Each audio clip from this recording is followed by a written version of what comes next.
Quand on parle du monde de l'investissement, il faut comprendre quelque chose de très important. Quand un grand jury annonce officiellement qu'une personne très influente est accusée de crime, ce n'est plus une rumeur ni une idée vague. C'est une réalité légale qui change tout et qui oblige les gens qui suivent les marchés à revoir toutes leurs prévisions, car ce type d'annonce enlève une ancienne forme d'incertitude et en crée une nouvelle. Les marchés réagissent parce qu'un grand jury, qui est un groupe de citoyens ordinaires travaillant en secret, a décidé après avoir étudié des preuves que des crimes ont probablement été commis. Ce n'est pas une opinion politique. Ce n'est pas un débat sur un plateau télé. C'est une décision sérieuse prise par des personnes sous serment. Et cela a été annoncé il y a seulement une minute.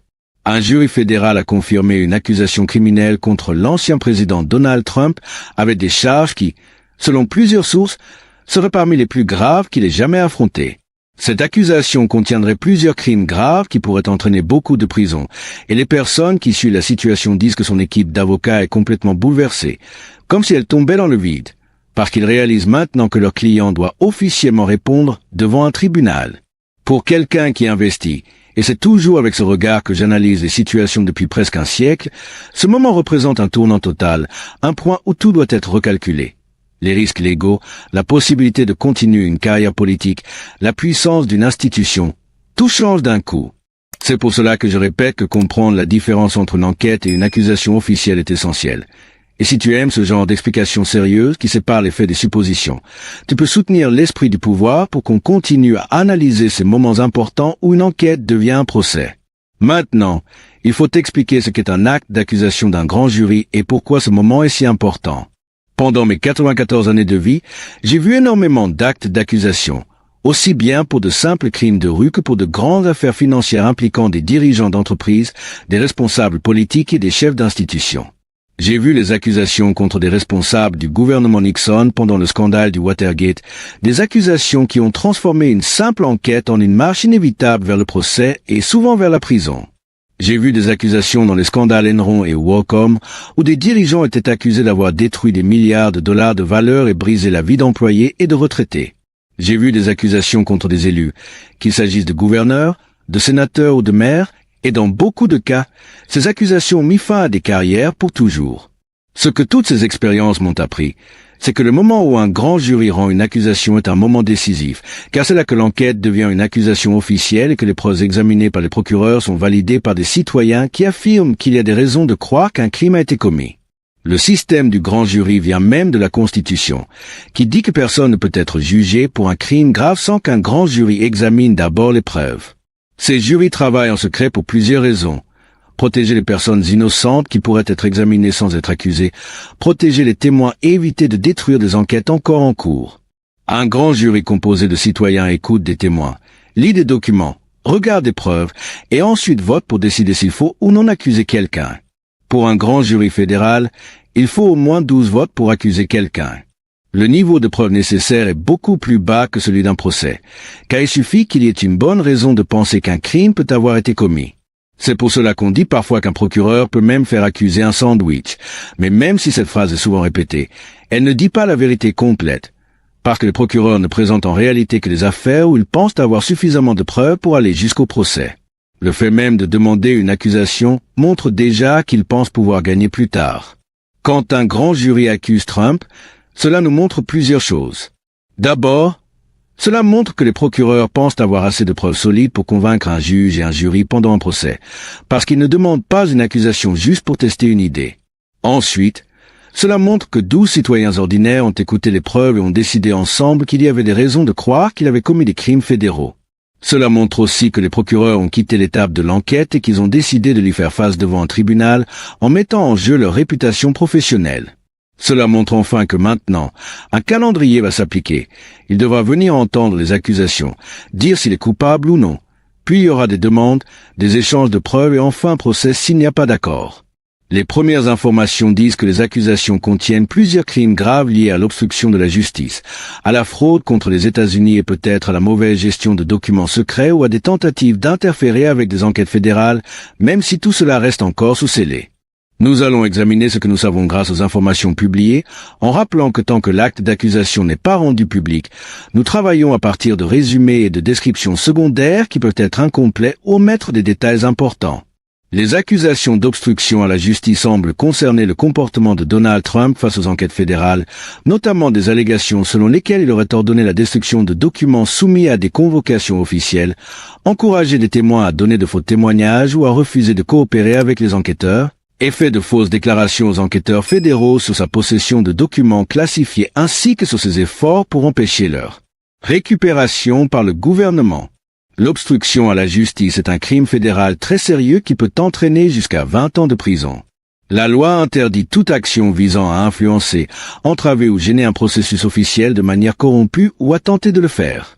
Les procureurs doivent démontrer que la personne accusée a agi avec une intention corrompue pour interférer dans une enquête ou un procès. Selon les informations disponibles, l'acte d'accusation affirme que les actions de Trump, qu'il s'agisse d'ordonner la destruction de documents, d'encourager des faux témoignages ou de faire ses propres déclarations mensongères, auraient été motivées par l'intention corrompue de gêner les enquêtes fédérales sur sa conservation de documents classifiés sur d'autres affaires. Les accusations de complot pour frauder les États-Unis semblent concerner la participation de Trump à des manœuvres utilisant la tromperie ou la fraude pour empêcher ou gêner le fonctionnement légal du gouvernement. Cette loi large interdit de conspirer pour tromper les États-Unis de quelque manière que ce soit ou pour quelque but que ce soit. Elle a été utilisée dans des affaires allant de fraude fiscale à des ingérences dans les processus électoraux ou à l'obstruction d'enquêtes gouvernementales. L'acte d'accusation suggère que Trump aurait conspiré avec d'autres personnes pour empêcher le gouvernement fédéral de récupérer des documents classifiés, en cachant des documents, en faisant de fausses déclarations sur leur existence et en gênant l'enquête du grand jury. Si l'acte d'accusation inclut des charges liées à la mauvaise gestion de documents classifiés, ces accusations concerneraient probablement la violation de la loi sur l'espionnage et d'autres lois qui interdisent la conservation, la divulgation ou la transmission non autorisée d'informations sur la défense nationale. Ces accusations sont extrêmement sérieuses car elles touchent à la sécurité nationale et comportent de lourdes peines, pouvant aller jusqu'à 10 ans pour chaque infraction de conservation non autorisée. La présence de telles accusations, si elles sont confirmées, montrerait que les procureurs estiment que la conservation par Trump de documents classifiés n'était pas simplement une erreur, mais une violation consciente et volontaire des lois destinées à protéger la sécurité nationale. Maintenant, examinons pourquoi l'équipe juridique de Trump est apparemment en grande difficulté après le retour de cette accusation. Comprendre l'effondrement stratégique que peut provoquer un acte d'accusation aide à mesurer l'importance de cet événement. La stratégie juridique de Trump dans ses différents dossiers reposait beaucoup sur le retardement des procédures, sur des défenses préliminaires comme l'immunité ou les privilèges, qui pouvaient clore des affaires sans entrer dans le fond, sur la multiplication des fronts judiciaires qui obligent les procureurs et les plaignants à disperser leurs ressources, et sur le maintien dans l'opinion publique de l'idée que toutes les procédures légales contre lui étaient une persécution politique sans fondement réel. Le retour d'un acte d'accusation par un grand jury fédéral remet en cause chacun de ces éléments.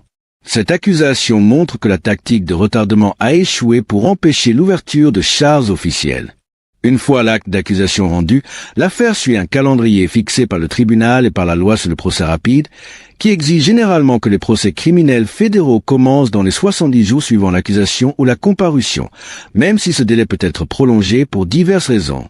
Trump ne peut plus repousser indéfiniment la procédure par des manœuvres dilatoires, car la phase d'enquête est terminée et la phase de poursuite judiciaire a commencé. L'acte d'accusation empêche de nombreuses défenses préliminaires, car la décision du grand jury sur la cause probable établit une base légale solide que les accusés ne peuvent pas facilement contester.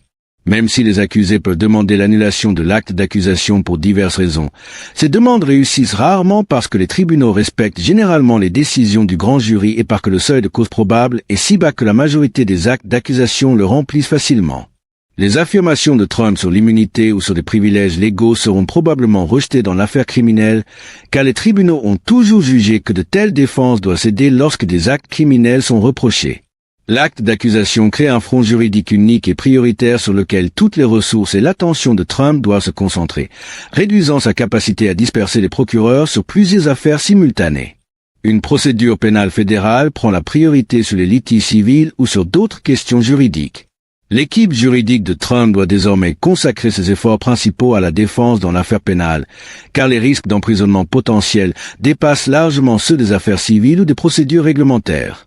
Plus important encore, cet acte d'accusation affaiblit totalement le récit de Trump selon lequel les procédures juridiques manquent de fondement. Un grand jury fédéral composé de citoyens a examiné les preuves et conclut qu'il existe une cause probable de croire que Trump a commis des crimes fédéraux. Même si Trump continuera à affirmer être victime de persécutions politiques, cette justification devient plus difficile à soutenir lorsque l'on explique à des jurés potentiels que des citoyens du grand jury ont trouvé suffisamment de preuves pour l'accuser. La panique rapportée au sein de l'équipe juridique de Trump reflète la prise de conscience soudaine que les stratégies défensives qu'il poursuivait ne sont plus viables et qu'il doit désormais se concentrer sur la défense d'une véritable poursuite criminelle pouvant entraîner une peine de prison considérable.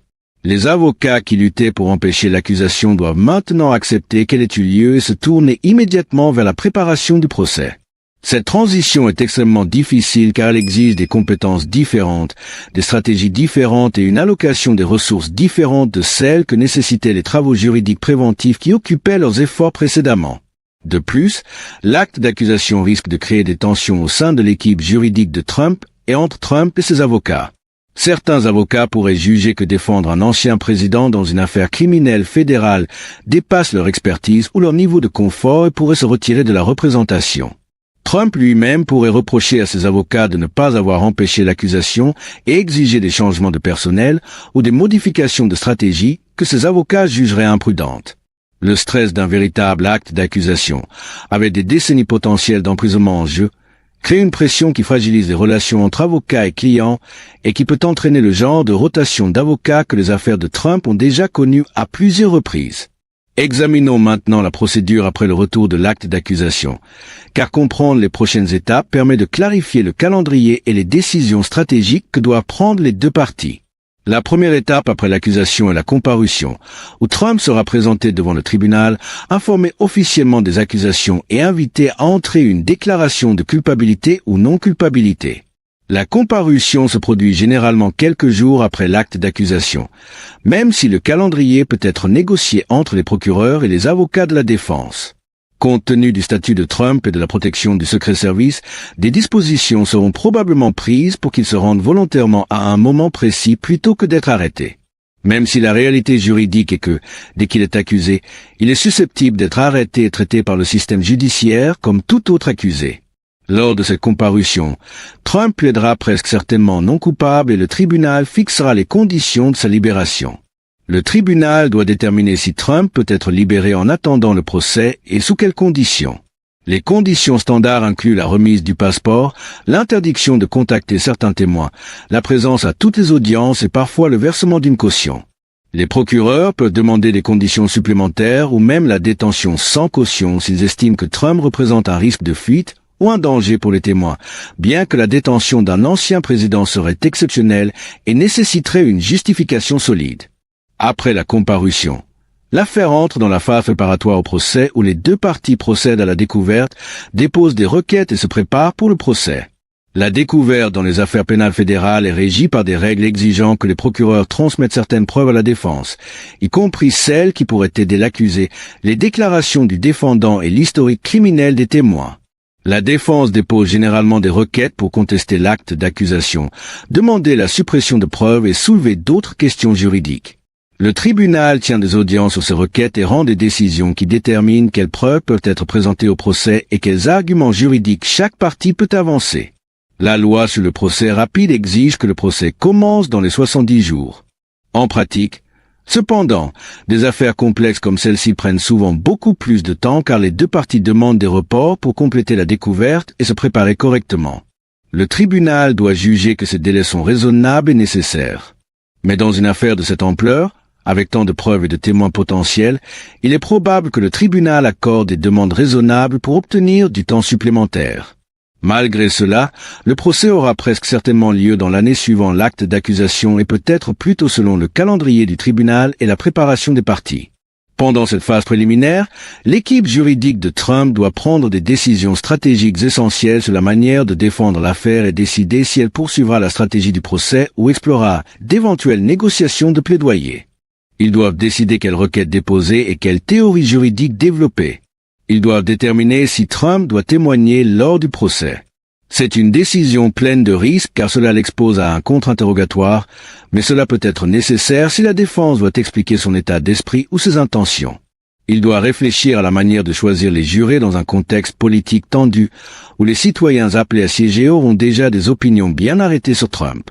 Il doit se préparer à la réalité que ce sera le procès criminel le plus scruté de l'histoire américaine, chaque décision et chaque déclaration étant analysée à l'échelle mondiale. Toutes ces décisions doivent être prises sous une pression énorme venant de Trump lui-même, qui a des idées très arrêtées sur la stratégie juridique et qui a déjà l'habitude de passer outre au conseil d'avocats lorsque ceci contredit son instinct. Passons maintenant aux implications politiques de cet acte d'accusation et à la manière dont il affecte la campagne présidentielle de Trump ainsi que le paysage politique plus large. L'acte d'accusation fédérale contre Trump, alors qu'il se présente à la présidence, crée une collision sans précédent entre le système judiciaire pénal et le processus électoral. Nous n'avons jamais eu de candidat à la présidence d'un grand parti sous accusation fédérale, encore moins un ancien président faisant face à des charges criminelles fédérales tout en cherchant à revenir au pouvoir. Pour la campagne de Trump, cette situation crée plusieurs défis immédiats. Tout d'abord, elle va dominer la couverture médiatique et l'attention du public, obligeant la campagne à réagir au développement juridique au lieu de contrôler son propre message et son agenda.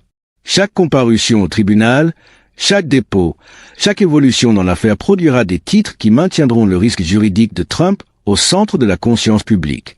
Ensuite, cela donne un fondement concret aux inquiétudes sur la capacité de Trump à exercer la fonction présidentielle et sur son respect de la loi.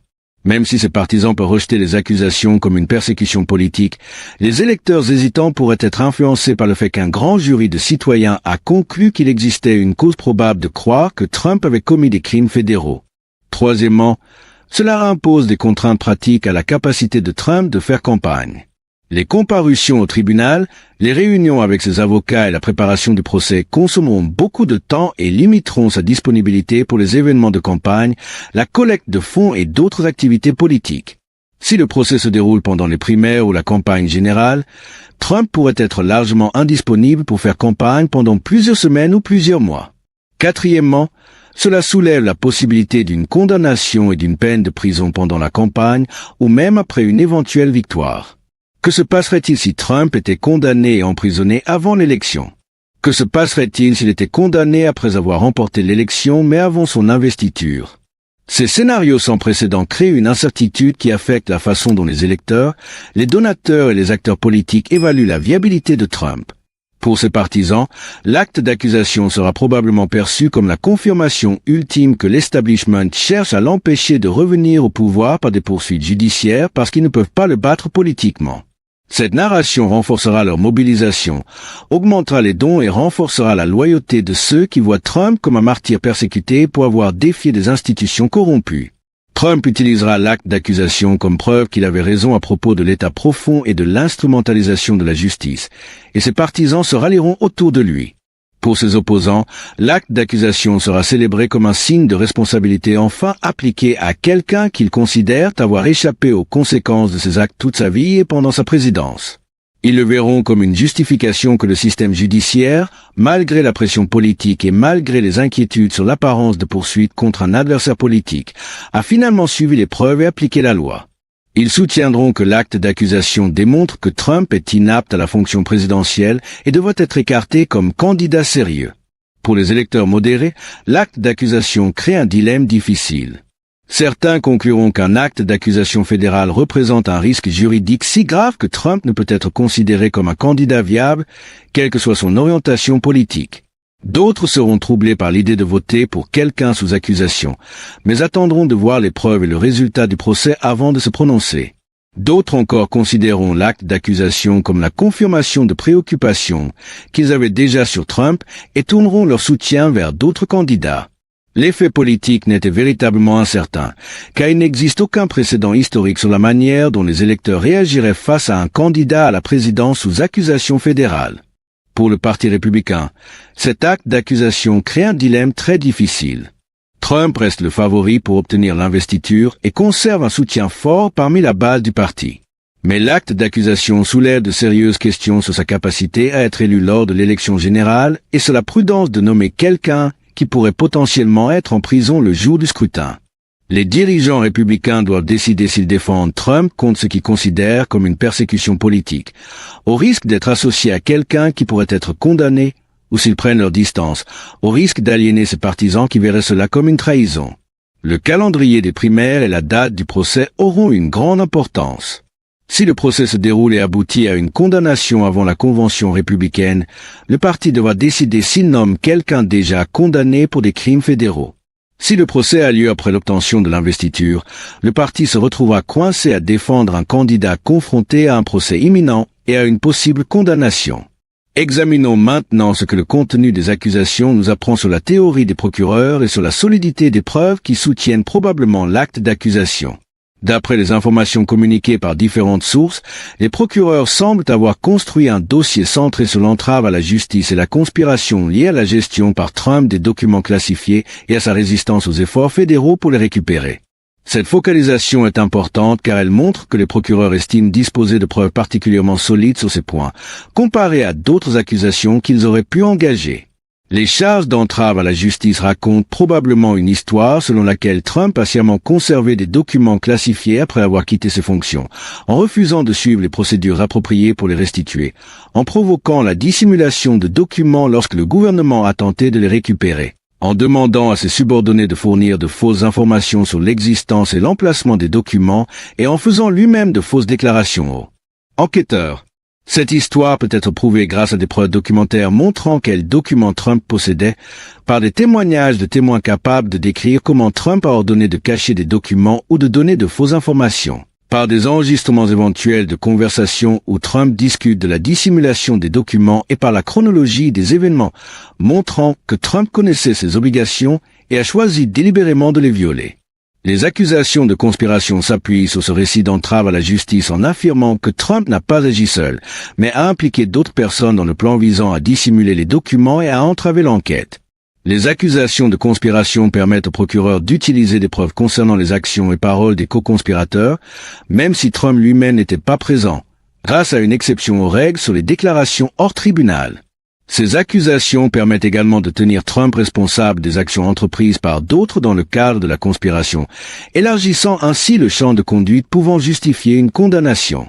L'inclusion présumée de charges liées aux documents classifiés suggère que les procureurs disposent de preuves montrant que certains documents conservés par Trump contenaient des informations relatives à la défense nationale, que Trump savait ou aurait dû savoir que ces documents étaient classifiés et que leur conservation non autorisée violait la loi. Cela signifie probablement que les procureurs ont des témoignages d'agents capables d'authentifier les documents, d'expliquer leur classification et leur importance pour la sécurité nationale, et de témoigner sur le fait que Trump savait que ces documents étaient classifiés et ne devaient pas être conservés. La solidité des preuves est suggérée par plusieurs éléments. D'abord, les procureurs ont choisi d'accuser malgré l'extrême attention médiatique et la pression politique que cette affaire va subir. Ils ne déposent pas d'accusations faibles contre un ancien président, sachant que leur carrière et la crédibilité du ministère de la Justice sont en jeu. Ensuite, le grand jury a entendu les preuves et a voté pour l'acte d'accusation, ce qui indique que les preuves présentées étaient suffisamment convaincantes pour que les citoyens ordinaires concluent à l'existence d'une cause probable. Troisièmement, l'affaire semble concerner des actes pour lesquels les preuves documentaires et les témoignages de témoins sont solides, notamment les documents conservés de manière inappropriée, les déclarations de témoins décrivant les ordres de Trump et potentiellement des communications ou enregistrements montrant sa connaissance et son intention. Quatrièmement, les faits allégués sont relativement simples. Des documents ont été conservés alors qu'ils ne le devaient pas, des fausses déclarations ont été faites aux enquêteurs, des efforts ont été faits pour cacher des documents au gouvernement, contrairement à des théories juridiques complexes que les jurés auraient du mal à comprendre. Pour mieux comprendre, il est utile de regarder des affaires historiques où des procureurs fédéraux ont accusé des responsables de haut niveau pour entrave à la justice et charges similaires, et quels ont été les résultats. Pendant le scandale du Watergate, plusieurs hauts responsables de l'administration Nixon ont été condamnés, dont l'ancien ministre de la Justice John Mitchell, le chef de cabinet de la Maison-Blanche Asher Hallman et le directeur de la politique intérieure John Ehrlichman, tous reconnus coupables de conspiration, d'entrave à la justice et de parjure. Ces condamnations étaient basées sur des preuves qu'ils avaient participé à la dissimulation du cambriolage du Watergate et à l'entrave à l'enquête du FBI. Les peines allaient de 2 ans et demi à 8 ans, bien que le temps réellement purgé ait été plus court. Dans l'affaire de Scooter Libby, Chef de cabinet du vice-président Cheney, il a été reconnu coupable d'entrave à la justice, de parjure et de fausses déclarations à des enquêteurs du FBI dans le cadre de l'enquête sur la divulgation de l'identité d'un agent de la CIA. Sa condamnation reposait sur des preuves qu'il avait menti aux enquêteurs au sujet de ses conversations avec des journalistes concernant l'agent de la CIA. Il a été condamné à 30 mois de prison, peine ultérieurement commuée par le président Bush. Dans l'affaire de Martha Stewart, la célèbre entrepreneuse et animatrice de télévision a été reconnue coupable de conspiration, d'entrave et de fausses déclarations à des enquêteurs fédéraux au sujet de la vente d'actions. Pour le Parti républicain, cet acte d'accusation crée un dilemme très difficile. Trump, la condamnation dans les affaires passées, comme celle de Martha Stewart, reposait sur des preuves montrant qu'elle avait menti aux enquêteurs au sujet des raisons de la vente de ses actions. Elle a été condamnée à 5 mois de prison et a purgé sa peine.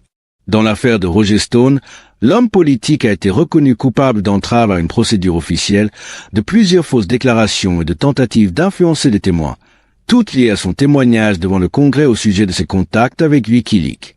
Stone a été condamné à 40 mois de prison, mais la peine a été commuée par le président Trump. Ces exemples montrent que les affaires fédérales d'entrave à la justice, surtout contre des personnalités connues, conduit souvent à des condamnations parce que les actions de base, mentir aux enquêteurs ou cacher des preuves, sont relativement faciles à prouver parce que les jurés considèrent très sérieusement l'importance de dire la vérité dans les enquêtes fédérales. Les peines dans ce type de dossier varient généralement de quelques mois à plusieurs années selon la gravité des actes entravés et le passé judiciaire de l'accusé. Si Trump était reconnu coupable de plusieurs accusations d'entrave à la justice et de conspiration, il pourrait faire face à une peine de plusieurs années selon les barèmes recommandés, même si la condamnation finale dépendrait de nombreux facteurs, notamment les actions précises, le nombre d'accusations et les circonstances atténuantes ou aggravantes. Maintenant, parlons de ce que les Américains ordinaires doivent comprendre face à ce développement extraordinaire d'un ancien président accusé par un grand jury fédéral. Pour ceux qui cherchent à évaluer ce que cela signifie pour l'état de droit et la stabilité politique, l'acte d'accusation envoie plusieurs messages importants.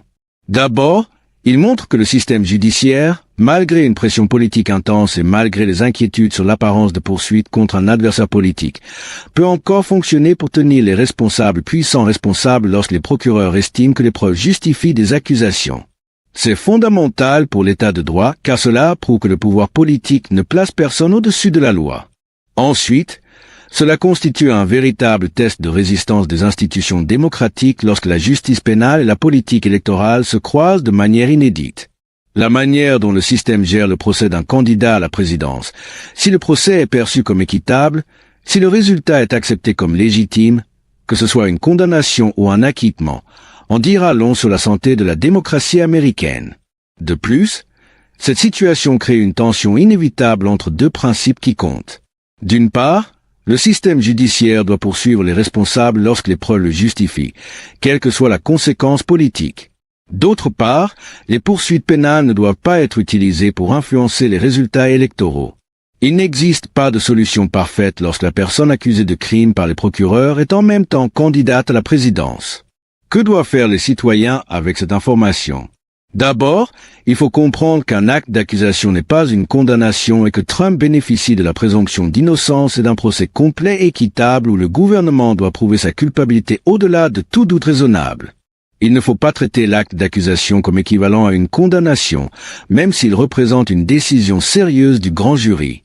Ensuite, il faut essayer d'évaluer l'affaire en fonction des preuves qui émergeront au cours du procès plutôt que selon ses préférences politiques envers Trump. Si vous soutenez Trump, essayez d'évaluer honnêtement si les preuves au procès, si elles correspondent à ce que les procureurs affirment exister, démontreraient des crimes au-delà de tout doute raisonnable. Si vous êtes opposé à Trump, essayez d'évaluer honnêtement si les poursuites respectent les procédures et remplissent leur char de preuves plutôt que de présumer la culpabilité à cause d'une hostilité politique. Il faut aussi comprendre que nous sommes dans une situation véritablement sans précédent et qu'il n'existe pas de réponse simple pour équilibrer les valeurs concurrentes que sont la responsabilité, la démocratie électorale et un processus pénal équitable. Les personnes de bonne foi peuvent avoir des avis différents sur l'opportunité de ces poursuites ou sur le risque de créer un précédent dangereux. Il faut garder assez d'humilité intellectuelle pour reconnaître que les deux points de vue ont des fondements légitimes. Il faut enfin se préparer à la réalité que, quel que soit le résultat, condamnation ou acquittement, environ la moitié du pays le considérera comme une injustice. Cela est regrettable mais semble inévitable dans le contexte de polarisation actuelle.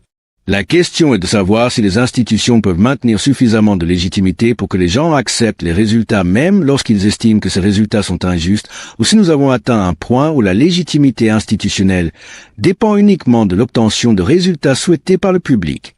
Pour terminer, parlons de ce qui va se passer immédiatement alors que l'affaire avance. Trump sera présenté au tribunal dans quelques jours, probablement au début de la semaine prochaine, devant un juge fédéral, où il sera informé officiellement des accusations et entrera une plaidoirie de non-culpabilité. Cette présentation sera un événement médiatique mondial avec une sécurité extraordinaire et un intérêt public exceptionnel. Après cette étape, les deux parties commenceront la procédure de découverte et les démarches préalables au procès. Il faut s'attendre à ce que l'équipe juridique de Trump dépose de nombreuses motions contestant l'acte d'accusation et cherchant à exclure des preuves. Le tribunal tiendra des audiences sur ces motions dans les semaines et mois à venir. Le procès pourrait avoir lieu dès la fin de cette année ou au début de l'année prochaine, même si les affaires complexes prennent souvent plus de temps. Le calendrier dépendra en partie du calendrier judiciaire, de la durée de la découverte et des motions, et des décisions stratégiques des deux parties concernant le moment où elles seront prêtes. Trump fera presque certainement appel de toute condamnation. Ce processus d'appel pourrait durer 1 an ou plus, ce qui signifie que la résolution finale pourrait ne pas survenir avant l'élection présidentielle. Cependant, le procès lui-même aura probablement lieu avant l'élection, ce qui signifie que Trump pourrait faire campagne en tant que personne condamnée, susceptible d'être emprisonnée si l'appel échoue, ou pourrait être innocenté si le jury conclut que le gouvernement n'a pas prouvé son affaire. L'acte d'accusation du grand jury fédéral contre Donald Trump représente un moment historique où l'enquête devient poursuite, où les accusations deviennent des charges officielles et où un ancien président risque la condamnation et la prison pour des crimes fédéraux. La manière dont le processus juridique se déroulera, si Trump sera finalement condamné ou acquitté et si le public acceptera le résultat comme légitime, en dira long sur l'état actuel des institutions américaines et sur la capacité de l'état de droit à contraindre les plus puissants responsables politiques, ou si le pouvoir politique est devenu pratiquement immunisé face à la justice. Nous assistons à l'histoire en temps réel et les conséquences façonneront la gouvernance américaine, la culture politique et les institutions juridiques pour des générations. Merci encore d'avoir pris le temps de comprendre ces questions qui touchent profondément la justice, la démocratie et le principe selon lequel, dans une république, la loi doit s'appliquer à tous de manière égale.